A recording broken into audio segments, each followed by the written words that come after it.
ನಮಸ್ತೆ ಎಜೆ ನ್ಯೂಸ್ಗೆ ಸ್ವಾಗತ.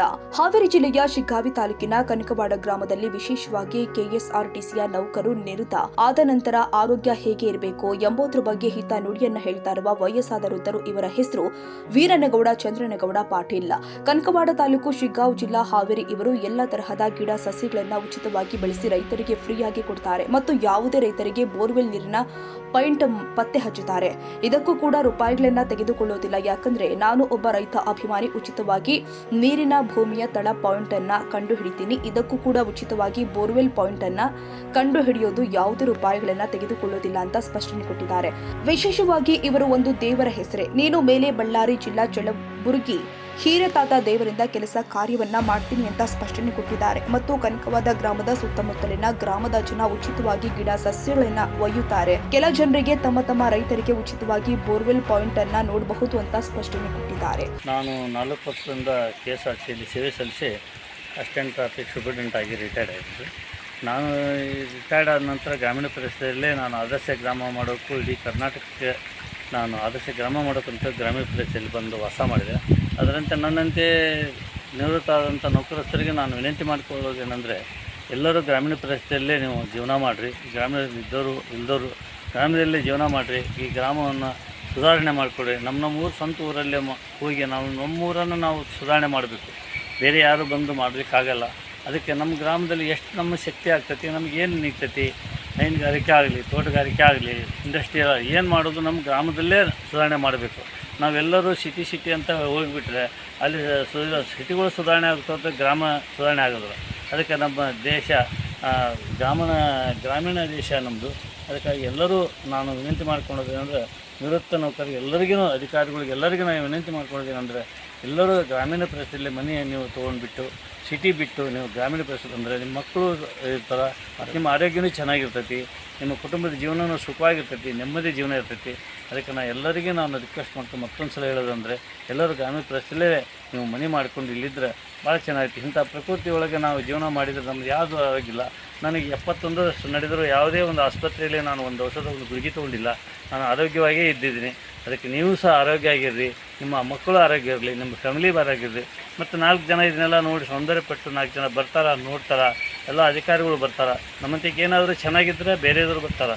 ನಮ್ಮಂತಕ್ಕೆ ಅಂಥ ಕಸ ಕಡ್ಡಿ ಇತ್ತಂದರೆ ಯಾರೂ ಬರೋದಿಲ್ಲ. ಅದಕ್ಕೆ ಸೌಂದರ್ಯ ನೋಡಲಿಕ್ಕೆ ಅನೇಕ ಜನ ಬರ್ತಾರೆ, ವಿದ್ಯಾರ್ಥಿಗಳು ಬರ್ತಾರೆ, ಅಧಿಕಾರಿಗಳು ಬರ್ತಾರೆ. ನಮ್ಮೂರಿಗೆ ಬಂದರೆ ಯಾರೇ ಬರಲಿ, ರಿಲೇಷನ್ ನಮ್ಮ ಒಂದು ಶವ ಸಂಸ್ಕಾರ ಆಗಲಿ, ಮತ್ತೊಂದು ಮದುವೆ ಮುಂಜೆ ಆಗಲಿ, ನಮ್ಮನೆಗೆ ಎಲ್ಲರೂ ಬಂದೇ ಹೋಗ್ತಾರೆ. ಯಾಕಂದರೆ ಇದರ ಪ್ರಕೃತಿ ಐತಿ ಅಂತ ಬಂದು ಹೋಗ್ತಾರೆ ಹೊರತಾಗಿ ಈ ಪ್ರಕೃತಿ ಇರಲಿಲ್ಲ ಅಂದರೆ ಬರ್ತಿದ್ದಿಲ್ಲ ಅವರು. ಹೀಗಾಗಿ ನನಗೆ ಯಾರೇ ಅಧಿಕಾರಿಗಳು ಬರಲಿ, ರಿಲೇಷನ್ ಬರಲಿ, ಇಲ್ಲಿ ನೋಡಿಕೊಂಡು ಸಂತೋಷವಾಗಿ ಮಾಡ್ತಾರೆ. ಮತ್ತು ನಾನು ನರ್ಸರಿ ಮಾಡಿ ಇಲ್ಲೆಲ್ಲ ಒಳ್ಳೊಳ್ಳೆ ಸಸಿ, ತೆಂಗಿನ ಸಸಿ, ಅಡಿಕೆ ಸಸಿ, ಬಾಳೆ ಸಸಿ, ನನ್ನಲ್ಲಿ ಎಂಥ ರಾಮ ಸೀತಾಫಲ, ಸೀತಾಫಲ, ಪ್ಯಾರ್ಲ, ಇಂಥ ಲಕ್ಷ್ಮಣ ಫಲ, ಇಂಥವೆಲ್ಲ ಸಸಿಗಳು ನಾನು ಎಲ್ಲ ಫ್ರೀನೇ ಕೊಟ್ಟಿದ್ದೀನಿ. ಯಾವುದೇ ದುಡ್ಡು ನಾನು ತೊಗೊಂಡಿಲ್ಲ. ಅಡಿಕೆ ಸಸಿಗೆ ಮಾತ್ರ ಸೇಲ್ ಮಾಡಿದ್ದೀನಿ, ತೆಂಗಿನ ಸಸಿ ಸೇಲ್ ಮಾಡಿದ್ದೀನಿ. ಆದರೆ ಇವೆಲ್ಲ ಉಳಿದಿದ್ದೆಲ್ಲ ಫಲಗಳು ನನ್ನ ಕಡೆ ಸುಮಾರು 60ರಿಂದ 70 ನನ್ನಲ್ಲೇ ಸಸಿಗಳು ಇದ್ದವು. ಥರ ಬೇರೆ 60ರಿಂದ 70 ನನ್ನಲ್ಲಿ ಒಂದು ಎಲ್ಲ ಕಡೆಗೆ ಹೋದಾಗ ನಾನು ಬೇರೆ ಬೀಜಗಳನ್ನು ತರ್ತಿದ್ದೆ. ನಾನು ತಂದಿಟ್ಟೆಲ್ಲ ಸ್ಟಾಕ್ ಮಾಡ್ತಿದ್ದೆ. ಯಾರು ಬೇಕಾದನ್ನು ಕೊಡ್ತಿದ್ದೆ. ನಾನು ಎಲ್ಲಿ ಹೋದರೆ ಒಂದು ಸಸಿ ಸಿಗಲಿ, ಬೇರೆ ಜಾತಿ ತಂದು ನನ್ನಲ್ಲಿ ಹಚ್ತಾನೆ. ಅದು ಹತ್ತೈತೋ ಬಿಡ್ತೈತೋ ಬೆಳಿತೈತೋ ಬೇರೆ ಪ್ರಶ್ನೆ ಮುಂದೆ. ಅದಕ್ಕೆ ನಾವೆಲ್ಲರೂ ಎಲ್ಲಿ ಸಿಗ್ತೈತಿ, ನಮ್ಮಲ್ಲಿ ಏನಿಲ್ಲ ಅದನ್ನು ಬೇರೆ ಕಡೆ ತಂದು ನಾವು ಬೆಳೆಸಬೇಕು.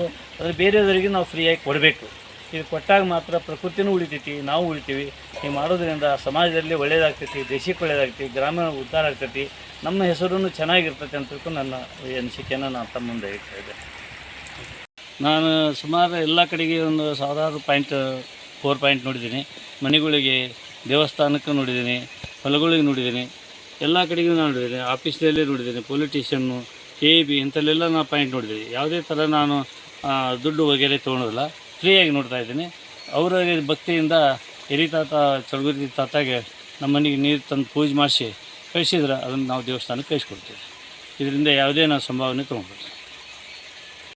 ಇಲ್ಲಿ ನೋಡಿ, ಕನಕವಾಡ ಗ್ರಾಮದಲ್ಲಿ ತಾವು ಜಾಬ್ ಅಂದರೆ KSRTC ನೌಕರರಾಗಿ ರಿಟೈರ್ಡ್ ಆದ ನಂತರ ಈ ಪ್ರಗತಿಪರ ರೈತರ ಬಗ್ಗೆ ತಾವು ವ್ಯವಸಾಯ ಮಾಡೋದ್ರ ಮೂಲಕ ಹೇಳ್ಕೊಂಡಿದ್ದಾರೆ.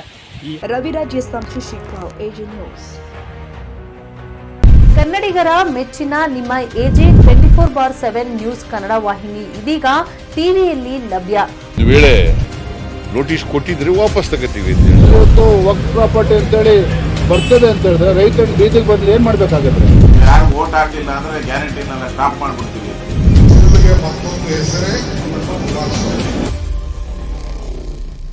ಕರ್ನಾಟಕ ಮತ್ತು ದೇಶ ವಿದೇಶ 360 ಡಿಗ್ರಿ ಸುದ್ದಿ ಹಾಗೂ ಉತ್ತರ ಕರ್ನಾಟಕ, ಬೆಳಗಾವಿ, ಬಾಗಲಕೋಟೆ, ಧಾರವಾಡ, ಹಾವೇರಿ, ಗದಗ, ಬಿಜಾಪುರ ಜಿಲ್ಲೆಯ ಕ್ಷಣ ಕ್ಷಣದ ವಿವರವನ್ನ ಪಡೆಯುವುದಕ್ಕೆ AJ 24/7 ನ್ಯೂಸ್ ಕನ್ನಡ ವಾಹಿನಿಯನ್ನ ಲೈಕ್ ಮಾಡಿ, ವಿಡಿಯೋಗಳನ್ನ ಶೇರ್ ಮಾಡಿ, ಕಮೆಂಟ್ ಮಾಡುವ ಮೂಲಕ ನಮ್ಮ ವಾಹಿನಿಗೆ ಸಹಕಾರ ನೀಡಿ ಮತ್ತು ಚಾನೆಲ್ ಅನ್ನ ಸಬ್ಸ್ಕ್ರೈಬ್ ಮಾಡಿ. ಧನ್ಯವಾದಗಳು.